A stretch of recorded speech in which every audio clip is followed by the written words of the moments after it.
self-care, self-image, self-growth, beauty, business, and books. Check out the free stuff in the description. I'm Gia G Dixon. Subscribe. New videos every Sunday, Wednesday, and Saturday. I'm petite. I'm 5'2.5", and that's petite. And I say and a half because everywhere I check, every doctor's office, every place, every measuring tape says exactly 5'2.5". So when you are 105 pounds or about 100 pounds, a little bit of weight is going to make a lot of the difference in your world, on your body, because it's not only easy to see, it's easy to feel, and the way you maneuver is it's not gonna change, but you can definitely feel that there is a change within your body.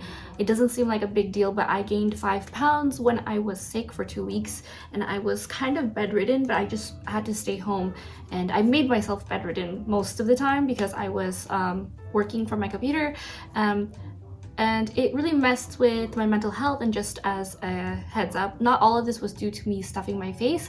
A lot of it was also because of many factors. So first off, I was really just focusing on work and throwing myself into work because I didn't want to get depressed, because I had this wave of depression of not going out, and then hormonal imbalance of not being able to go to the gym the way I like to normally work out, and really sweat, because I like to sweat consistently. And so I also was reeling from another big wave of depression, and so I was just trying to channel all this energy into work. And in the very beginning, I was focusing on eating. When I did eat a lot, I was focusing on eating very nutritious meals like chicken and fish with vegetables, and just real nutritious food, like whole foods that you just cook and you steam them and all this.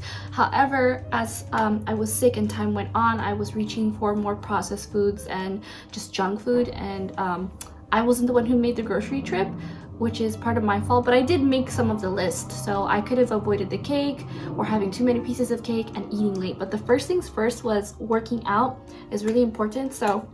And it doesn't have to be plain old going to the gym, but here are the ways that I personally mix things up to stay active at home, or go outside, or even make a day of it, or go to see my coach for whatever it is I have to see. So I have a fencing coach, I have an ice skating coach. So first things first is work out, go to the gym, and it doesn't necessarily mean lift a bunch of weights, go run 9 miles on the treadmill. This can just mean walking on the treadmill, because they say that walking 3.5 miles speed, miles per hour, is the same as burning as many calories as when you are running with that same distance. So as long as you're maintaining that plateau of 3.5 miles an hour and up, then you're burning the same amount of calories. And I typically start sweating around 45 minutes, but then I'd go obviously the whole way through to make it an hour, and then take a break, and then but 45 minutes to an hour, I'm consistently sweating, and I feel like that's the best part of my workout. Just to get, some people don't even focus on sweating, they just look at the heart rate and see where their heart rate is, so that they know that they're just getting their blood pumping and getting the blood flowing and being healthy. So the second is fencing. So my upper body is it sweats and builds a ton of muscle because I'm sparring and it's fighting after all. So I'll find myself really drenched in my helmet, in my suit, and after I'm kind of shaking and sore. So that's one way that helps me. And then same with ice skating. So my whole body usually hurts from all the new techniques I have to incorporate, and I notice I have to do a lot of strength training with it, because my legs will feel like noodles afterward and I'm freezing. So I'm trying to warm up, and it's a mix and balance of warming up myself by being active on the ice, and then also really incorporating strong technique and being intentional with the moves I want to execute. And the next way is to eat a little better. And this doesn't necessarily mean eat healthy all the time. It's just there's multiple ways to do this, but the main thing I focused on was the time that I eat and finding a consistent schedule. So the reason that I was gaining weight was because I was really sporadic and not very disciplined with the time that I should be eating. And this was eating at 2 a.m. a full meal of fish and vegetables, which was how it started at first, and then later became 2 a.m. eating pie in the middle of the morning, middle of the night, early morning, which is not good. And sometimes I wanted something warm and sweet, so I would make coffee with a ton of sugar, creamer, a special type of creamer I like to use. And it's just not healthy when you move these things, especially in the wrong time of day. It's okay to have everything in moderation, of course, but just find yourself a disciplined schedule that you can stick to consistently. Like if you eat lunch every 12 p.m. and then dinner 6 p.m. or 8 p.m., whatever it is that is your schedule that suits you. Because sometimes I'll have a midnight snack and it feels great. I feel very strong afterward and I don't have a headache, and I sleep better. I don't know why. So it just depends.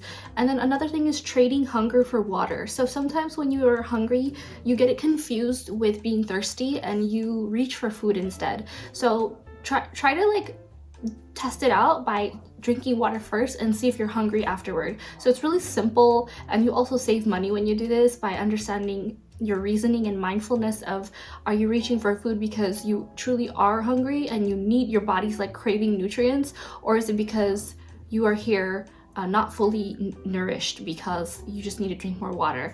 And it's always good to stay hydrated, and I find myself mixing it up with tea or adding something into my water, whether it's like an adaptogenic powder or something, or I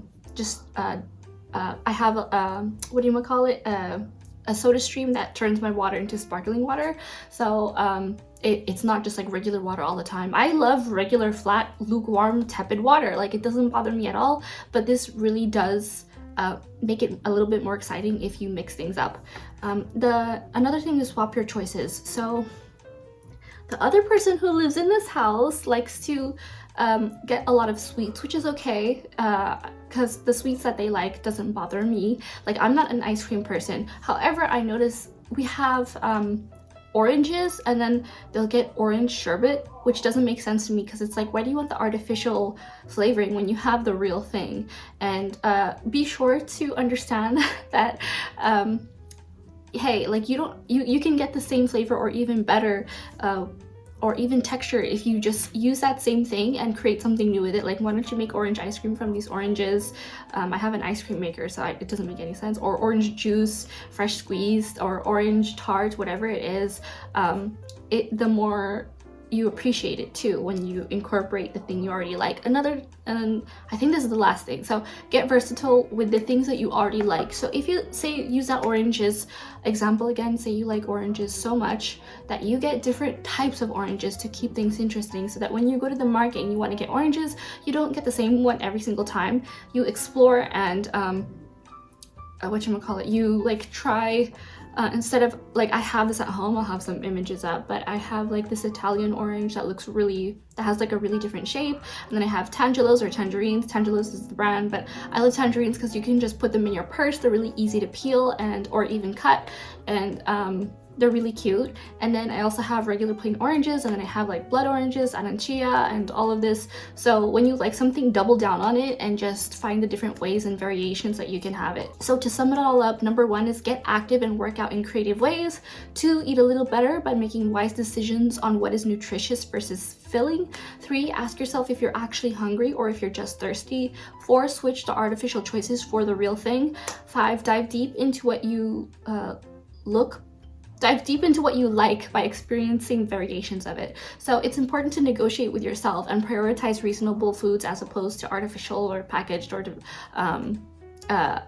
processed foods into your body. And it is your body after all, and treat yourself like a baby is another extra tip that I'm going to throw in here. So you know how people, when they have like a newborn baby or any baby, they're extra cautious of what the baby puts in their mouth, and whether, especially with food, because there are certain foods that babies just can't have. So don't be restrictive, eat whatever it is that you like, enjoy your life, but it's important to like really think about what you're putting into your body, because like with babies, it's really easy for them to just get sick or to not be able to have like a bad reaction, whatever it may be. Adults should take care of themselves too, and we have even more capability than babies and better judgment. So I think that's also a pro and a con in our case. So if you have any more tips that I didn't mention, be sure to comment this below, give this a like, and let me know your thoughts if you've tried any of these things also, because a lot of these things are really much easier said than done, and having a grocery list is just a pain in the butt when you don't know where to start.